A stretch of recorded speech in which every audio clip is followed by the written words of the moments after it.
Hello Barbs! Maayong gabi. For today's video day Barbs, kay magluto taog panihapon. Ang ako ading naisip nga lutuon Barbs kay kanang nilatan nga pork. Mura siyag nilagang baka. Kay gisagulan maguna ko siyag sweet corn. Kay pagpalit maguna ko kaganinang hapon ay namaligyag sweet corn tag 3-4.50 pesos. So ako na lang siyang gipalit. Ato na dagi pangandam dira nga to ang mga ipang sahog Barbs no. Kaya yun, ang una din akong gibot Barbs, iwasan ng karne, tas gimarinate na ako siyag mga 30 minutes sa kalamansi ug toyo. Dahil ako din siyang gipakuluan. After pakulo, gilunod din ako ang sweet corn. Tapos butangan ako siya ahos. Amot lang ako rabi nagabuhatan nga butangan siya ahos. Na lang siya, ganalang ko'y gusto nga taste Barbs nga butangan dyan ako siya ahos. Pagkulo sa to ang gitaka nga pork Barbs, kaya ito na din isunod ang sweet corn. Dayon ang kaning tanglad para na siya aroma, manuot na gid ang aroma.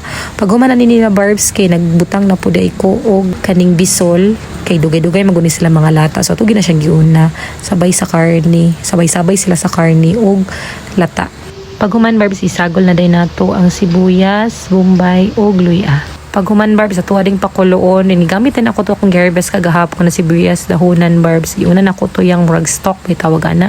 Pagkahuman, ato siyang giukay-ukay, ato yung gi-make sure nga malata siya. Usa na to gilunod ang saging nga hinog para na siya yung sweet nga taste. Dahil ginimpla na dahil nato silag asin o paminta. Pag human og kulo Barbs, na sure na nato nga lata na ang tanan, luto na po ang karne, gisagol na dito na nato ang kaning mga dahon-dahon. Ato yung nagamit ang ato ang harvest kahapon nga dahunan Barbs. No, happy kay ko. That's it for today Barbs. Tonight, that's it for tonight. Thank you so much for watching. Manihapon na dita Barbs. Bye bye. God bless us all.